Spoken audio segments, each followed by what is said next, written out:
Sebelum video dimulai, saya telah menyiapkan video tanpa narasi. Silahkan cek di deskripsi atau di kanan pojok atas. Terima kasih.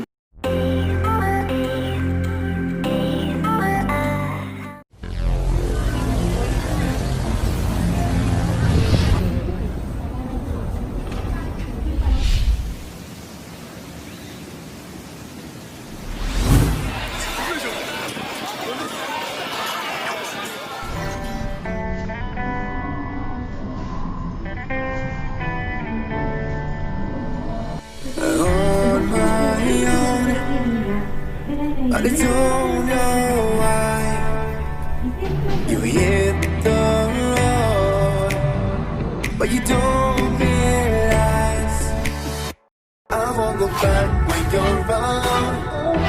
I won't think twice when you're gone.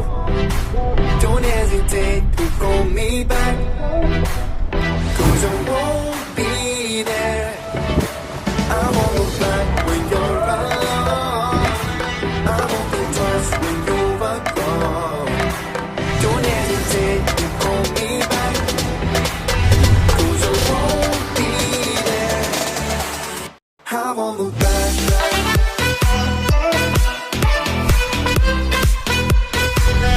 'Cause I won't look back. I won't look back.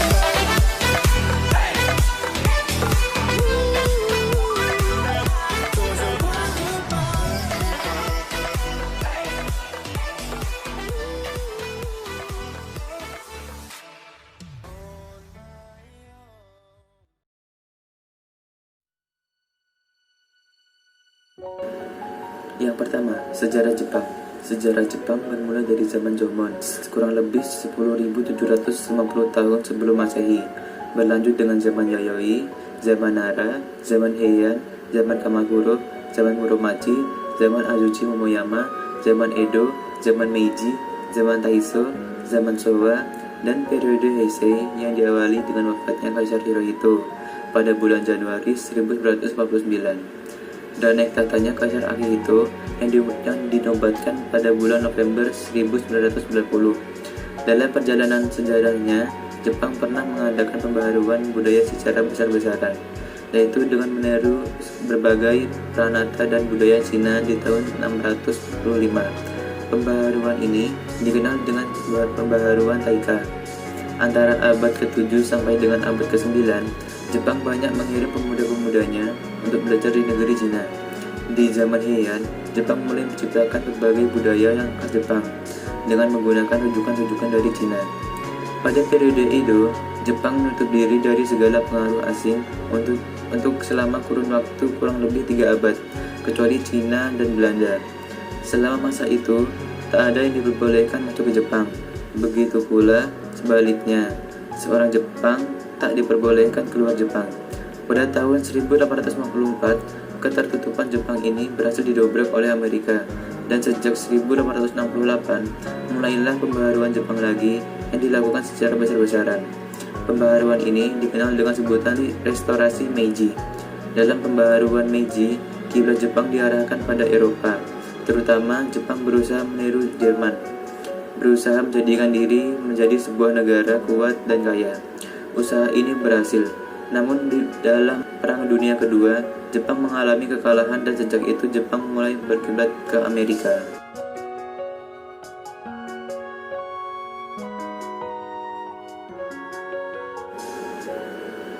Bahasa Jepang.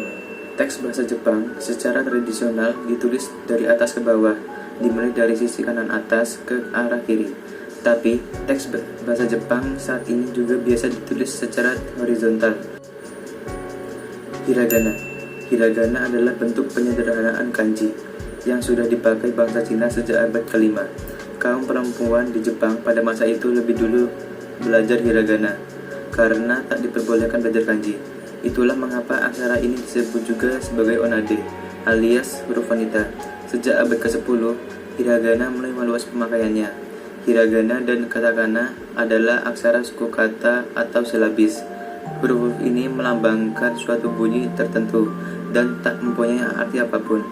Hiragana mempunyai 46 huruf dengan pengucapan mirip seperti katakana. Secara umum, Hiragana dipakai untuk hal-hal berikut. 1. Menulis akhiran pada suatu kata. 2. Menulis kata sifat, kata keterangan, dan kata benda. 3. Perkataan yang penulisan kanji tak diketahui. 4. Sebagai teks dalam bahan bacaan anak-anak. Katakana. Jika hiragana biasa dipakai untuk menuliskan kosakata bahasa asli, maka katakana dipakai menulis kata-kata serapan dari bahasa asing. Aksara ini juga dipakai dalam penulisan nama negara, tempat asing, dan nama pribadi orang asing. Katakana pun dipakai untuk menulis onomatope dan kata-kata asli ketika hendak menegaskan sesuatu hal. Istilah teknis dan bersifat ilmiah biasanya memakai aksara ini dalam penulisan, seperti nama spesies hewan dan tumbuhan. Dari segi penulisan, huruf-huruf katakana tampil lebih ringkas, mempunyai sudut tajam, dan guratan pendek serta lurus. Sekilas, bentuk katakana lebih sederhana dibandingkan hiragana dan kanji. Ada dua sistem pengurutan katakana yang berlaku, yaitu iroha dan gujuwon. Terdiri dari 5 vokal tunggal, 45 konsonan vokal, dan 1 konsonan tunggal. Katakana total memiliki 48 karakter. Kanji. Kanji punya arti karakter Han dan berasal dari Cina. Huruf kanji masuk ke Jepang sekitar abad ke-5 dan berjumlah hingga 50.000 huruf. Dalam perjalanannya, kanji dikembangkan menjadi hiragana dan katakana. Dengan kata lain, kanji adalah elemen utama aksara dalam tulisan Jepang. Satu aksara kanji bisa dibaca berbeda-beda. Bahkan, satu bunyi dapat disimbolkan oleh kanji yang berlainan. Di Jepang, orang melafalkan kanji lewat 2 cara pengucapan, yaitu ucapan Tionghoa, Onyomi, dan ucapan Jepang, Kunyomi. Selain kanji yang diambil dari Cina, terdapat juga Kokuji atau Wasei kanji, yaitu karakter kanji buatan Jepang.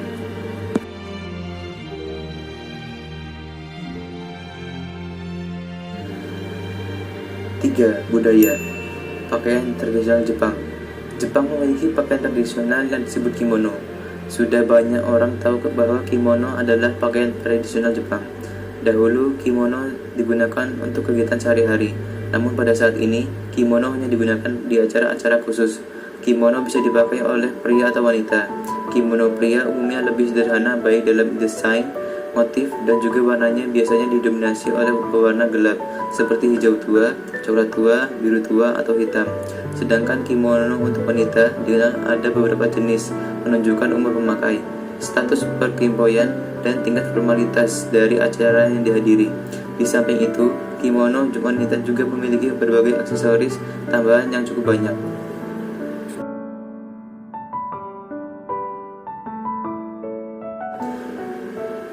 Geisha. Geisha merupakan seniman penghibur tradisional di Jepang. Geisha mulai muncul dan menjadi sangat umum pada abad ke-18 dan ke-19 dan masih terkenal hingga sekarang, meskipun jumlahnya sudah menurun. Sebutan lain untuk geisha diantaranya geiko dan maiko. Istilah geiko dan maiko mulai dipakai pada zaman restorasi Meiji. Istilah geiko merupakan sebutan lain untuk geisha, sedangkan maiko merupakan sebutan untuk geisha pemula. Sebutan maiko hanya dipakai di daerah Kyoto saja.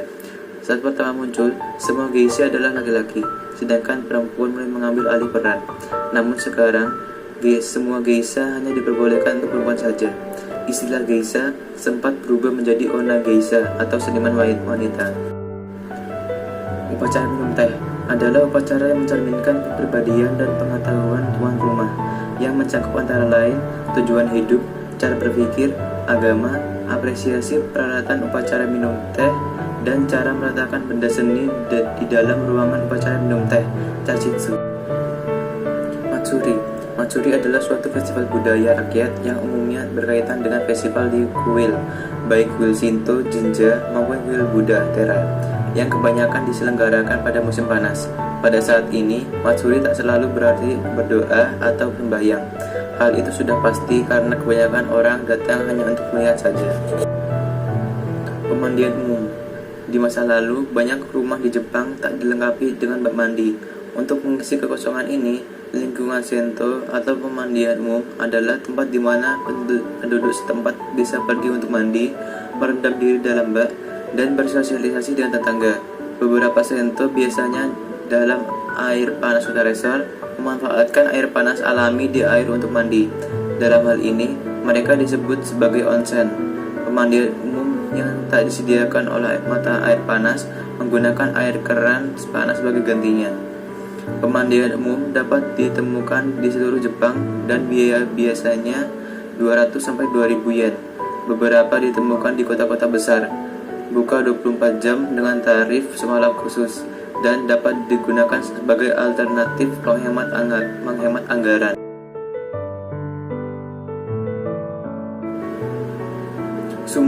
Sumo adalah gulat dari Jepang dan olahraga nasional Jepang, berasal dari zaman kuno sebagai pertunjukan untuk menghibur para dewa Shinto.